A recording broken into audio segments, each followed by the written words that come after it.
Fala tropa, bem-vindos a mais um devaneio futebolístico. E hoje é um ótimo dia, Espanha campeã, derrotando a Argentina num jogo como se esperava que fosse, né? Um jogo com uma Espanha muito dominante, uma Argentina que não conseguiu sequer dar um chute ao gol, né? Então aconteceu o que a maioria imaginava mesmo que ia acontecer, né? Esse estilo de jogo da Espanha é muito bom. E, cara, acho que sobre o jogo não tem muito o que falar, porque ficou tudo muito evidente, né? Eu confesso para vocês que em alguns momentos até eu fiquei com medo de ser aquele típico jogo que um time amassa o outro e uma bolinha lá no pé de alguém e gol do cara, né? Então, poderia ter acontecido isso, graças a Deus não aconteceu. E, cara, pô, vou falar para vocês, como é bom ver argentino se fudendo, mano. Como eu tava com saudade disso, como eu tava com saudade de ver essa carinha de fracasso deles, porque, pô, fazia tempo que a gente não via, né? Desde a Copa de 22, os caras ganharam a Copa América, essa Copa aí, né? Era 21, ganhou a Copa América, aí ganhou a finalíssima, aí ganhou a Copa do Mundo, aí ganhou outra Copa América. Já tava com saudade, mas deu tudo certo. E, pô, além disso, né, além de ver algumas considerações, né, sobre esse jogo, assim, que até eu fiz o vídeo falando, pô, existe uma série de motivos para você torcer contra a Argentina, né, além do racismo, dessas coisas. E é o que esse jogo mostrou, né? A Argentina é um time extremamente sujo, os caras, pô, toda hora dando porrada, não sabendo perder no final, né? O Paredes foi lá praticamente para as vias de fato. Tem um vídeo do Molina quando o Rodri passa, o Molina dá um soco assim no Rodri. Mas, pô, cara, eu acho que uma cena que foi, para mim, sobre essa final, que foi uma das coisas mais patéticas que eu já vi, foi o Lionel Messi querendo forjar o Cucurella, tá ligado? Naquele lance assim de esconder a mão para falar, isso aí, porra, o que esperar, né? E é engraçado como as coisas elas vão se conectando de alguma forma, né? Porque uma das grandes coisas que falam pro Messi é que ele é omisso sobre o racismo e tudo mais. E ele estava tentando usar um protocolo que foi feito justamente num contexto de um argentino contra o Vini Júnior, né? O protocolo Vini Júnior virou ali o protocolo em relação a isso, porque o cara escondeu a boca. O cara estava usando esse mecanismo para querer tirar uma vantagem esportiva. E, pô, cara, o Messi sabe que ele não fez aquilo, que o Cucurella não tava falando nada demais. Eu acho que ele até só faz um símbolo de que bateu na boca, algo assim. Mas mostra, cara, de certa forma, como é uma loucura querer colocar o Messi como, né, esse bonzinho que muita gente pinta, né? A galera acha que o Messi é um santo, um cara canônico, assim. E, porra, na real, quem entende um pouco aí, quem acompanha um pouco, sabe que tá bem longe de ser disso, né? Então, muito bom. E assim, falando um pouco sobre a Espanha, eu acho que foi uma partida soberba do Rodri. E assim, o Rodri, a gente pega um ranço dele ali de 2024, né? Que ele ganhou uma bola de ouro bem discutível. Acho que até ele ser eleito o melhor da Eurocopa quando a Espanha ganhou, eu achei injusto. Eu acho que teve gente que jogou mais bola que ele naquela Eurocopa. Mas a grande real é que ele colocou o jogo no bolso, né? Não só esse, mas contra a França também já tinha sido uma atuação soberba dele, de tomar conta do meio-campo, de fazer o jogo ser sobre ele, né? Ele distribuir as cartas e dar ali o tom que ele precisava dar.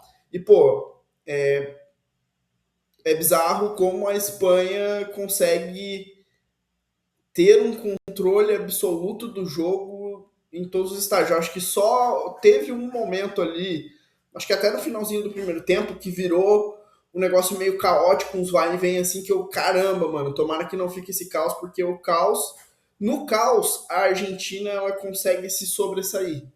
mas a Espanha conseguiu ter muito controle. Eu acho que era jogo assim para ter sido um 3-0 ali, ia estar bem pago.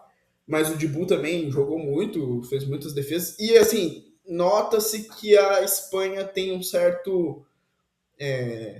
Falta um poder de fogo ali, sabe? O Yamal, eu gosto muito dele, do futebol dele, mas não foi um bom jogo. Eu acho que ele sentiu o jogo. O Nico entrou bem, mas também, porra, teve uma chance ali no último, nas últimas ali para matar e falhou. Então, acho que se a Espanha conseguir, ao longo aí dessas próximas competições, ter ainda mais poder de fogo, é difícil pegar os caras.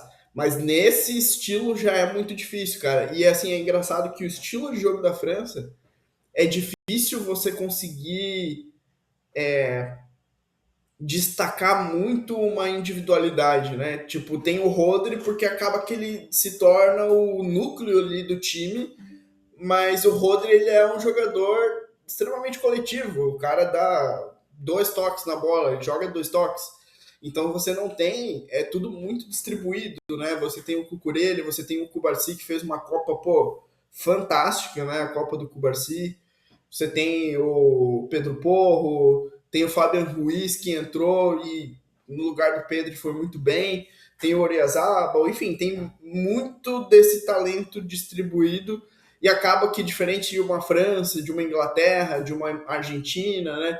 Que, pô, você vai ter nomes ali de protagonismo muito evidente. Na Espanha não é assim que funciona, né? E acho que foram premiados, não só pelo jogo que fizeram ou pela Copa que fizeram, mas pelo que a gente até percebe da Espanha lá de trás, né? No fim das contas, é um time que ganhou tudo em todas as categorias. Ali quem tá ali já ganhou Euro, sub-20, já ganhou, né? Ganharam Olimpíadas, ganharam Mundial.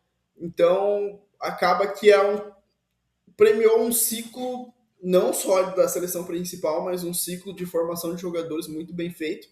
E aí dá aquela inveja pra gente, né, cara? De tipo assim, pô, os caras são os primeiros campeões com 2 teenagers, né? Jogando uma final. O Cubarsí 19 e o Yamal 19. E aqui no Brasil parece que todos os nossos treineiros aí ficam com o freio de mão puxado em, cara, colocar a base, deixar com que esses garotos que se destaquem tenham essa pressão, né? Há uma hiperproteção aqui dentro do nosso país que impede muitas vezes, né, jovens de, cara, poderem performar assim. Por mais que não sei se os nossos jovens de hoje em dia têm a personalidade para tal. E inclusive eu vou fazer um vídeo sobre isso, falando mais específico assim sobre algumas características de personalidade desses jovens da Espanha. Mas é isso, eu acho que em linhas gerais, justo demais esse título para a Espanha. Começou sonolenta, né, na fase de grupos, mas foi crescendo com o campeonato. E, cara, é um estilo de jogo que parece chato, mas é muito eficiente, né? Os caras não tiveram em nenhum momento do campeonato atrás no placar. Então isso diz muito sobre o quanto o modelo de jogo é maduro, é bem executado, é um time muito que sabe o que precisa ser feito e faz o que precisa ser feito. Nem a raça argentina, nem a ótima geração francesa, nem Portugal com Cristiano Ronaldo e o suposto melhor meio-campo do mundo. Ninguém conseguiu parar e nem fazer gol nos caras, né? Então, tá justo, Espanha campeã e a próxima Copa é lá, né? A próxima Copa é Espanha, Marrocos e Portugal. Então, eu imagino que chegam, se tudo correr como esperado, eles devem chegar com um time forte também. Quem sabe, na minha visão, até como favoritos, né? Pelo menos top 3 favoritos ali. Eu acho que a França chega com uma geração boa também.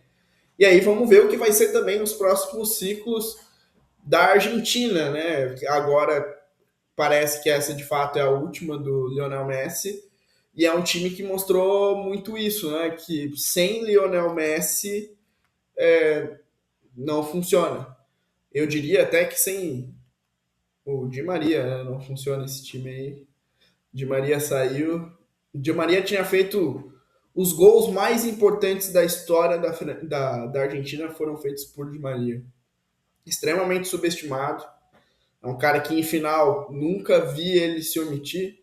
Gol na final da Copa América dele, gol na final da Copa do Mundo dele. É um cara que geralmente lá em 2014 ele também fez alguns gols decisivos e não jogou a final, deu no que deu. Então, assim, né? O Messi sem o seu número 2, né? Não conseguindo arrumar muita coisa. E, aliás, até sobre o Messi, a atuação pífia, né? Essa aqui é a verdade. Não deu um chute ao gol.